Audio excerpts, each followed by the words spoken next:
দর্শক, বাংলাদেশ জিম্বাবুয়ে ম্যাচের সংবাদ সংগ্রহে চট্টগ্রামে রয়েছেন সহকর্মী মাহফুজুল ইসলাম। সরাসরি যোগ দিচ্ছেন তিনি।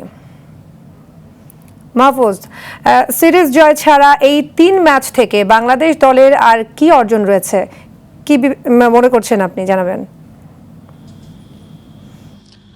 আসলে অর্জনের কথা, ধন্যবাদ সাদিয়া। যেটি বলছিলেন যে অর্জনের কথা, বাংলাদেশ দলের অর্জন আসলে সিরিজ জয়ী। এর বাইরে আসলে যেই অর্জনটুকু বলা যায় সেটি হচ্ছে গিয়ে বাংলাদেশ দলের বোলিং লাইন আপ কিংবা বোলিং স্ট্রেংথের একটা ধারণা পাওয়া। বিশ্বকাপ খেলতে যাওয়ার আগে বাংলাদেশের বোলিং লাইন আপটা কেমন হবে কিংবা বোলিং স্ট্রেংথটা কেমন সেটির একটি ধারণা পাওয়া। তবে সবচেয়ে বড় হতাশার জায়গা হচ্ছে গিয়ে আপনি জানেন যে হচ্ছে গিয়ে আইসিসির যে কোনো ইভেন্টে, আইসিসির যে কোনো হচ্ছে গিয়ে টুর্নামেন্টে একটি ট্রু উইকেটে খেলা হয়ে থাকে, সেখানে প্রচুর রানের খেলা হয়ে থাকে, রান হয়, সেখানে আসলে ব্যাটসম্যানদেরই মূল ভূমিকাটা পালন করতে হয়। সেই জায়গায় বাংলাদেশের ব্যাটিং অর্ডারে, টপ অর্ডারে স্পেশালি একটা বড় রকমের গ্যাপ রয়ে গেছে। লিটন দাসের যেই অফ ফর্ম সেটি আসলে, এবং সৌম্য সরকার একটা মানে খেলার বাইরে থাকা সৌম্য সরকার, যিনি বিশ্বকাপে যাবেন বলে এখন পর্যন্ত ঠিকঠাক, সে তাকে নিয়ে হচ্ছে গিয়ে যখন বাংলাদেশের বিশ্বকাপের ব্যাটিং অর্ডার, টপ অর্ডারদের সাজানো হয়, তখন বলাই যায় টপ অর্ডার নিয়ে একটা সংখ্যা থেকেই যায়। এছাড়া বলা যায় যে অর্জন হচ্ছে গিয়ে মিডল অর্ডারে মাহমুদুল্লাহ রিয়াদের কনসিস্টেন্সি এবং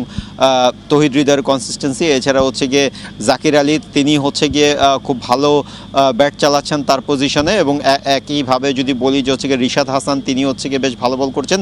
এবং দীর্ঘদিন পর, প্রায় 18 মাস পর হচ্ছে গিয়ে আন্তর্জাতিক ক্রিকেটে ফিরে সাইফুদ্দিনের হচ্ছে গিয়ে খুব ভালো একটা কামব্যাক, সেটি আসলে বাংলাদেশের জন্য একটা পজিটিভ সাইন। এছাড়া আসলে জিম্বাবুয়ের বিপক্ষে যে 3টি ম্যাচ বাংলাদেশ জিতেছে, সেগুলো আসলে খুব যে বাংলাদেশ নিজেদের শক্তিমত্তা জানান দিয়ে জিতেছে তা না। এই জিম্বাবুয়ে আপনি জানেন যে তারা কিন্তু হচ্ছে গিয়ে বিশ্বকাপে কোয়ালিফাই করেনি। তার মানে তাদের বিপক্ষে বাংলাদেশ যখন এই ক্লোজ ম্যাচ হয়, কিংবা তাদের বিপক্ষে বাংলাদেশের যখন জিততে কিছুটা হাসফাস পেতে হয় ওয়ার্ল্ড কাপ খেলতে যাওয়া একটা দলের, সেক্ষেত্রে বলাই যায় যে হচ্ছে গিয়ে এই দলটা নিয়ে আসলে এক ধরনের শঙ্কা থেকেই যায়। এই ছিল হচ্ছে গিয়ে আমার কাছে এখন পর্যন্ত জহুর আহমেদ চৌধুরী স্টেডিয়ামে শেষ হয়েছে সিরিজ। ঢাকায় বাকি 2টি টি20 হবে। তবে জহুর আহমেদ চৌধুরী মানে চট্টগ্রামে থেকে বাংলাদেশ দল একটা সিরিজ জয়ের একটা প্রাপ্তি নিয়ে ফিরছে, এটাই আপাততভাবে বাংলাদেশ দলের প্রাপ্তি। এই ছিল আমার কাছে চট্টগ্রামের জহুর আহমেদ চৌধুরী স্টেডিয়াম থেকে। ধন্যবাদ। চট্টগ্রাম থেকে জানাচ্ছিলেন মাহফুজুল ইসলাম।